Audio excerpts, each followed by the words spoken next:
Tonight, a deadly Israeli airstrike on the largest refugee camp in Gaza. A hospital official says dozens were killed and hundreds injured.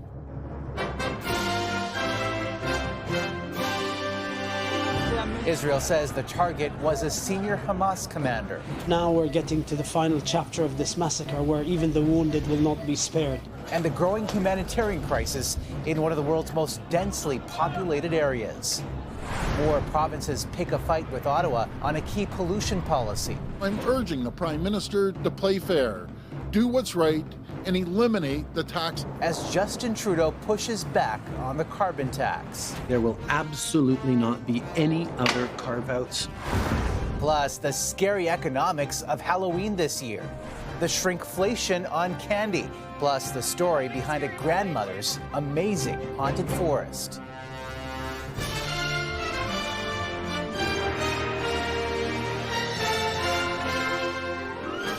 CTV National News with Omar Sachedina. Good evening, everyone. There is catastrophic damage at Gaza's largest refugee camp tonight after a deadly strike Israel admitted to carrying out in order to kill what it claims was a senior Hamas commander responsible for the October 7th attack and to destroy a network of underground tunnels. The strike in one of the most concentrated areas of the world leveled entire apartment buildings at the camp, where Palestinians have taken refuge since 1948, when Israel was created. Israel says 2 of its soldiers were killed in fighting in northern Gaza, the first military deaths it reported since the ground offensive accelerated last week. The civilian death toll is also surging. In a frank and grim assessment of the crisis, UNICEF today said Gaza has become a graveyard for thousands of children. CTV's Heather Butts starts us off. A gaping hole where apartment buildings once stood. Israeli airstrikes hitting the Jabalia refugee camp, the largest in Gaza and one of the most densely populated areas. The Israeli army released video of the strike saying they were targeting a central Hamas stronghold. People on the ground left to witness a dire picture, with a director at a nearby hospital saying dozens were killed and hundreds injured. They were just in their homes, targeted while in their homes, says this doctor. We have no idea what to do. There are injured everywhere. The devastation and desperation evident on the faces of family members searching for survivors. Moving deeper into Gaza as it expands a 4-day-old ground offensive, Israel said its forces fought Hamas gunmen inside the militants' vast tunnel network beneath the territory. While Hamas released video it said showed militants fighting with Israeli soldiers in the north. The United Nations is demanding that both sides abide by international humanitarian law, which makes protecting civilians paramount. It's an imminent public health catastrophe that looms with the mass displacement, the overcrowding, the damage to water and sanitation infrastructure. While Ottawa remains focused on getting the hundreds of Canadians out of Gaza. We've been clear. 400 Canadians are stuck in Gaza right now, and they need to leave. Time is running out. We'll be putting pressure on all parties, Israel, making sure that we do so, working also with Egypt, working with Qatar, who's speaking to Hamas. Asked about whether Canada would fast-track refugee applications for Palestinians, similar to what Ottawa did for people fleeing the war in Ukraine, the immigration minister wouldn't say. Obviously very conscious of what's been spoken about in terms of potential resettlement, but again, I can't comment on it publicly at this time. The immigration minister says the government is making plans for the arrival of a large number of Canadians and their families who may arrive from Lebanon if the conflict spreads. Omar. All right, Heather, thanks. And new fears tonight of the war spreading into a regional conflict after the Israeli military says it intercepted a missile over the Red Sea. Iranian-backed Houthi rebels in Yemen later said they had launched ballistic missiles at Israel and threatened more attacks. 12 days ago, a U.S. Navy destroyer in the Red Sea shot down missiles and drones fired from Yemen. The FBI warned today the Israel-Hamas war could lead to terror attacks in the United States. We assess that the actions of Hamas and its allies will serve as an inspiration, the likes of which we haven't seen since ISIS launched its so-called caliphate several years ago. Also on Capitol Hill, protesters calling for a ceasefire interrupted testimony by the U.S. Secretary of State. In both the U.S. and Canada, the war has also inspired a rise in hateful incidents. CTV's BC Bureau Chief Melanie Nagy on a plan to fight that in classrooms. In Vancouver's West End, the Israeli flag hangs in a restaurant window, a sign of support. Ofra Sixto says made her a target for hate. Police is aware of all of these threats. Sixto is Jewish and moved to Canada from Israel 30 years ago. Since the start of the Israel-Hamas war, her eatery has been flooded with threatening messages. We'll kill you, we'll wipe you, we'll finish you. Police across the country continue to respond to an upsurge in anti-Semitism, with Jewish Canadians reporting abuse on social media and on the streets. This is a really frightening time for the Jewish community. Last night, in a packed auditorium, BC's Premier announced mandatory Holocaust education for high school students as a way to combat hate and hostility. A move that follows Ontario's requirement for grade 6 students that was introduced last year. It is critical that we learn from the past. While most BC students already learn about the persecution and murder of millions of Jews during the Second World War, the curriculum is often at the discretion of teachers. Teaching and learning about the Holocaust contributes to a more cohesive and inclusive society. But it's not just anti-Semitism. Islamophobia also continues to rise. Our latest figure is a 1,300% increase. Uthman Quick is with the National Council of Canadian Muslims. An incident every 2 or 3 days. Now we're looking at 4 or 5 every single day. Quick's team has been overwhelmed by reports of aggression and violence towards his community. Being abused verbally, women being spat on, all kinds of hateful words. Advocates say it's difficult to get an exact number on how many people are being targeted because often hateful acts go unreported. As for BC's mandatory Holocaust education, it will start in the fall of 2025. Omar? All right, Mel, thank you. More premiers are reopening the debate on carbon pricing. It comes after the Prime Minister gave a break to some in Atlantic Canada, and now other provinces want the same treatment. CTV's Judy Trin with a new fight on the carbon tax. Days after giving Atlantic Canadians a 3-year pause from paying the carbon tax on home heating oil, the Prime Minister is trying to put a brake on demands for more exemptions. There will absolutely not be any other carve-outs or suspensions of the price on pollution. The Prime Minister's panicked flip-flop on the carbon tax for oil heating proved everything he said for 8 years about the tax is wrong. It's not worth the cost. Trudeau's move has put his policy on fighting climate change at risk. Once the toothpaste is out of the tube, the Liberals are done because, if they've made one exception, there'll be more pressure to make other exceptions. Ontario's Premier is now calling for the carbon tax to be scrapped. It's completely unfair that they still have to pay the carbon tax, so I'm urging the Prime Minister to play fair, do what's right, and eliminate the tax altogether. Meanwhile, Saskatchewan is threatening not to pay the tax on natural gas heating bills. We will take action in Saskatchewan, where Sask Energy will terminate. They will quit collecting the carbon tax on January the 1st. And really what this is, it's about fairness for families, for Canadian families, regardless of where you live in the nation. The Prime Minister is also being criticized for just helping his Atlantic caucus, a region where polls show the Liberals could lose 13 of 16 seats. Who did you vote for? Okay, you get a break. If you didn't vote for us, you don't get a break. That is not the way to build a nation. The Liberals continue to be vulnerable on affordability issues. They have already fallen behind the Conservatives by double digits. And when it comes to food, fuel, and housing, no matter what they do, the Liberals can't seem to reverse the trend. Omar. All right, Judy, thanks. New signs today that Canada's economic growth is flat and could be on the brink of a mild recession. StatsCan says GDP in August was 0, and there has been no meaningful growth since May.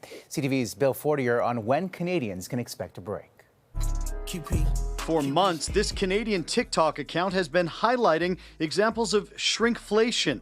With tens of millions of views, its creator is now showcasing the shrinking sizes of Halloween candy. Small little tweaks over time, but your actively losing out on a lot of your buying power, stuff that you typically used to have. I have noticed.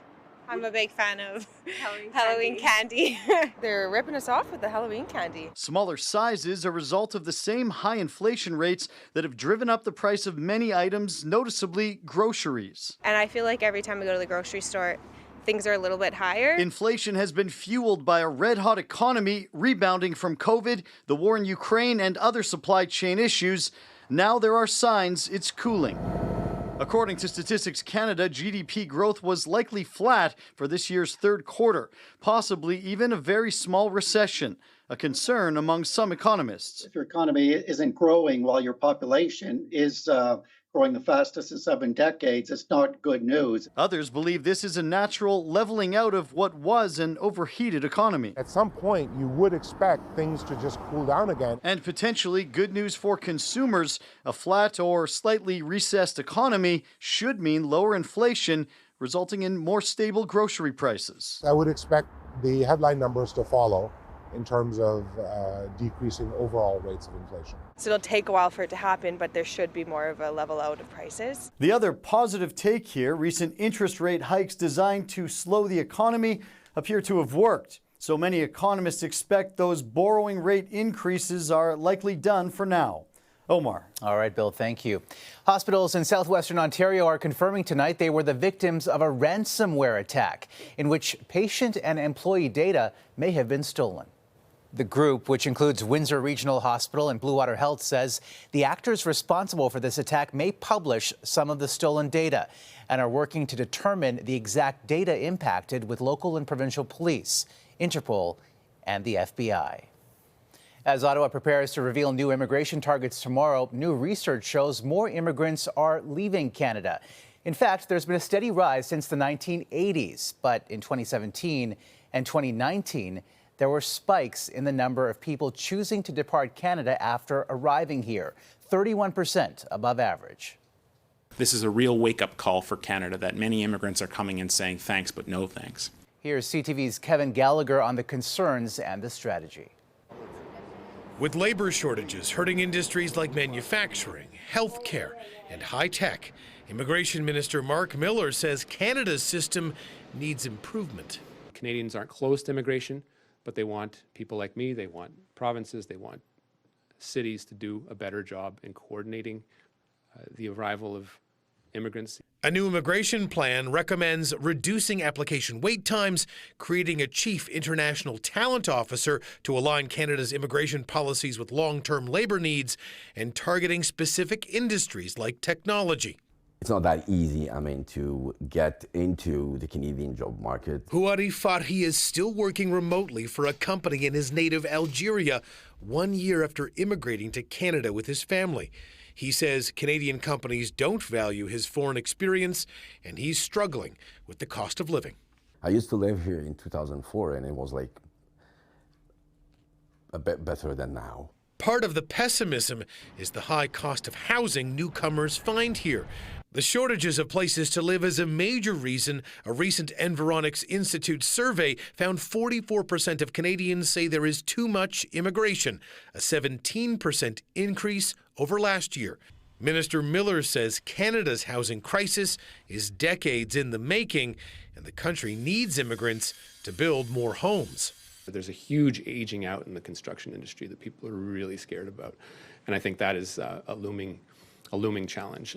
Tomorrow, the immigration minister will announce new immigration targets for the next 3 years.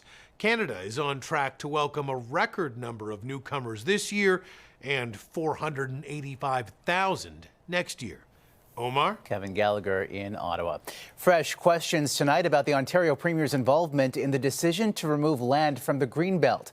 It comes a day after thousands of documents were released suggesting his office did play a role. It was very clear I had nothing to do with the changes in the Greenbelt, number one. Number two, the Auditor General cleared my office, and the Integrity Commissioner cleared me and my office. The documents allege the Ontario government issued 18 zoning orders to fast-track development for guests who attended a wedding for Ford's daughter. Coming up, King Charles confronts a colonial past. The wrongdoings of the past are a cause of the greatest sorrow and the deepest regret. criticism at the monarch's efforts to make amends. Plus, Quebec icons meet in Las Vegas. Celine Dion's surprise locker room visit to her hometown team.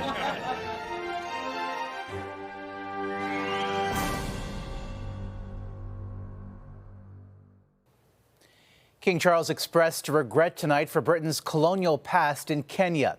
His highly anticipated statement came during his first visit to a Commonwealth country since the start of his reign, but critics say it didn't go far enough.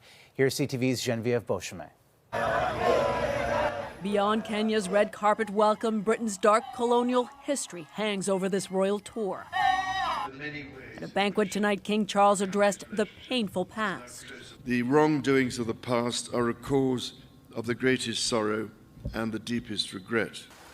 But His Majesty's words fall short for human rights groups and elders in Kenya, demanding reparations for those who were tortured and expelled from their ancestral lands. In fact, we don't request. In fact, we have to demand a public apology from the government of British because of the atrocities they meted on our people. Britain's colonial rule in Kenya spanned from the late 1800s to 1963. And the royal family has a close link to this African country. The late Queen Elizabeth was at the Treetops Lodge in Kenya in 1952 when she learned her father had died and she would ascend to the throne. But later that same year, the British began a brutal crackdown of rebels leading an independence rebellion. 400 British troops are still stationed in Kenya, and local residents accuse soldiers of abuse, alleging they killed a woman in 2012 and that they started a devastating fire in 2021 during training exercises. For this tour, the royals put 7 engagements daily on their schedule, keen, they say, to meet as many Kenyans as possible. It matters greatly to me that I should deepen my own understanding of these wrongs, and that I meet some of those whose lives and communities were so grievously affected. Human rights groups say they will continue to demand reparations during this crucial tour in the Commonwealth in the wake of Barbados severing ties with the monarchy and Jamaica considering following suit. Geneviève Beauchemin, CTV News, Montreal. Still ahead, Celine's surprise. Let's not be shy. You smell great. A rare public appearance in Vegas since the pop star revealed her painful neurological condition.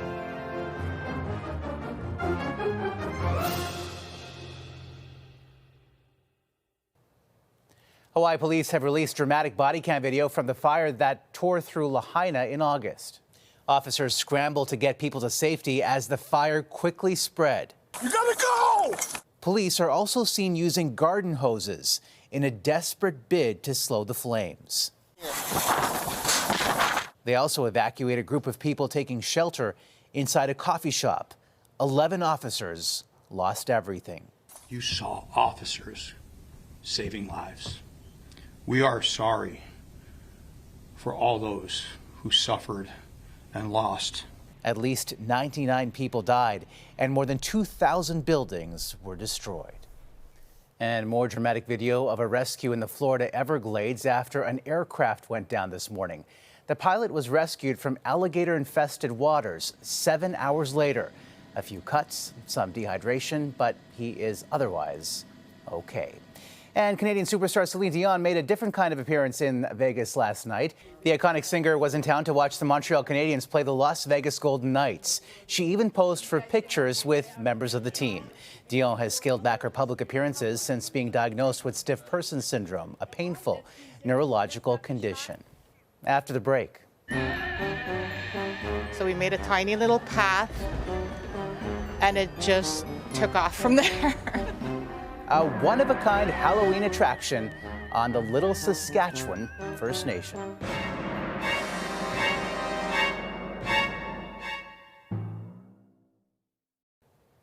What began as a way to celebrate Halloween during the pandemic has grown into an amazing attraction on a Manitoba First Nation. CTV's Manitoba Bureau Chief Jill Makashon went to see it for herself.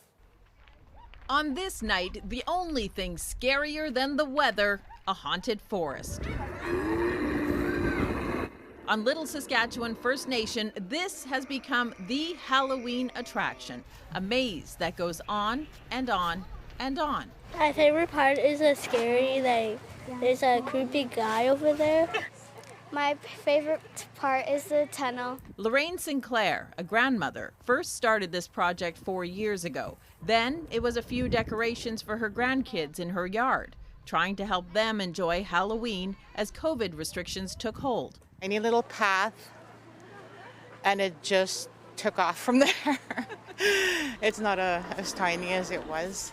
And it's not just children who are entertained. Others have traveled from Manitoba's First Nations for a peek. This group drove 3 hours. Bundle up.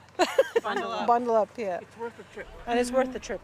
There were more winter jackets and toques than masks and costumes, but on this cold night, the haunted forest is warming hearts. She's out here in a blizzard working, just to see them, smiling and laughing, or in this case, screaming.